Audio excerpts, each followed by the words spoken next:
¿Tarsiani está preparada para dar el salto a Europa? ¿El Real Madrid debería vigilar muy de cerca a esta central brasileña? ¡Arrancamos!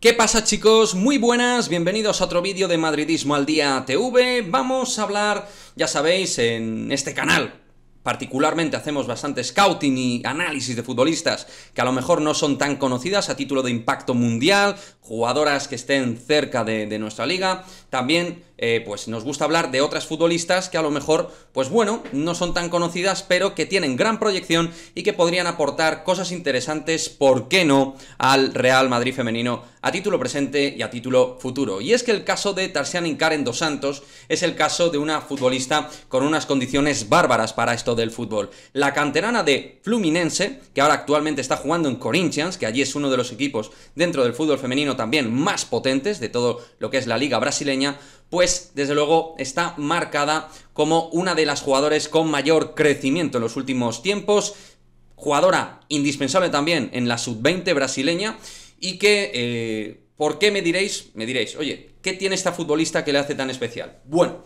lo que le hace tan especial a Tarsiani es principalmente sus condiciones y su capacidad desde la frialdad de ser todo seguridad y fiabilidad defensiva. Midiendo más de 1,80 es una futbolista que gana muchísimos duelos, pero también por abajo. Por arriba es implacable, pero por abajo también es pura solvencia. Puede sacar bien el balón en corto y en largo. Es verdad que su movimiento de conducción, siendo potente, no es el que tenga mayor celeridad del mundo, porque es una jugadora bastante grande, con las piernas bastante largas, pero técnicamente tiene una buena técnica, que probablemente pues puede seguir depurando, pero es muy buena pasadora y saca el balón muy limpio desde atrás. Es decir, para equipos de posesiones más o menos largas, es una jugadora que va a hacer que la circulación pueda seguir fluyendo, no tiene limitaciones en ese sentido. Y luego defensivamente, sin balón, es una jugadora que te cubre muchísimo terreno y que te ayuda en muchísimas funciones. Cuerpea muy bien, gana duelos por abajo,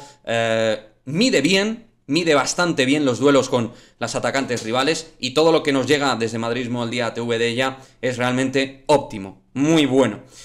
Termina contrato en diciembre de este año y la pregunta es esa: ¿está preparada Tarsiani para ser jugadora de un Real Madrid? ¿Y el Real Madrid necesitaría una jugadora como Tarsiani?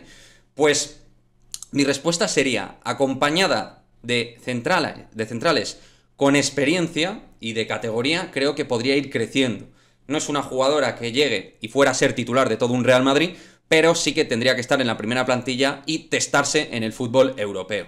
Y creo que además crecería bastante rápido. Yo la veo bastante madura y que sabe, pues, medir muy bien lo que es su competitividad y sabe, como digo, ganar muchas situaciones a nivel defensivo. No es una futbolista que vaya a perder la posición, no es una jugadora que vaya a cometer muchos errores. Comete pues los errores normales que a lo mejor puede cometer una futbolista joven, pero como digo, todo lo que tenemos de esta futbolista son cosas grandes, de una jugadora que puede crecer mucho y dar alegrías a cualquier equipo. Ya las está dando en Corinthians, en su fútbol, se está consolidando dentro de unos equipos más exigentes del fútbol femenino, y la cosa es que del salto. Muchos la compararéis también con Dayane, que al final se ha quedado estancada, pero que hasta hace poco ha sido internacional por Brasil, y que en el momento que jugó en el Paris Saint-Germain parecía que hablábamos de una cosa bestial, es verdad, pero también es que ha tenido muchas lesiones. Ha tenido muy mala suerte con el Real Madrid las lesiones, y es un perfil parecido. La verdad que sí, es bastante parecida en cuanto a la manera de la solvencia de la conducción, de la movilidad, su manera de moverse, lo que es la situación de cómo corre a por el balón es muy similar, ¿no? Estéticamente, incluso. Pero bueno, como digo, es una jugadora que creo que hay que tener muy en cuenta. Es una futbolista que es verdad que ha nacido en el 2003, pero que, aun siendo joven, creo que es madura para su edad y que simplemente es cuestión de darle la oportunidad. Si el Real Madrid pensara fichar dos centrales, pues a mí me parecería un buen movimiento. Siempre que se fichara una central con más experiencia y más nivel europeo, porque ya no lo tiene, claro, y que ya haya sido una defensa testada al máximo nivel. Todo lo que es acompañarlo de buenas jugadoras alrededor que la puedan sumar en ese punto punto empírico de experiencia futbolística, le vendría muy bien. Pero como digo, creo que hay que poner la lupa. Yo no sé si dicen que Juni Calafat está también metido en el scouting de jugadoras, no solo con los chicos, sino también con las chicas. Y me da a mí la sensación que esta señorita hay que seguirla muy de cerca, porque Tarsiani tiene mucho que contar en el fútbol, no solo brasileño, donde ya es futbolista de la sub-20, juega en un equipo importante, hay muchos ojeadores, muchos, a nivel internacional ya detrás de ella, pero la cosa es ver si el Real Madrid también. Me gustaría que sí, y que el Real Madrid la tenga muy en cuenta de cara al futuro. Me gustaría que me dejéis vuestro comentario al respecto de ella, si la conocéis o no, que si entendéis que es un perfil de fichaje que se debe de hacer, o a lo mejor no, pero bueno, como siempre, dejadme aquí vuestros comentarios y nos vemos en el próximo vídeo. Adiós.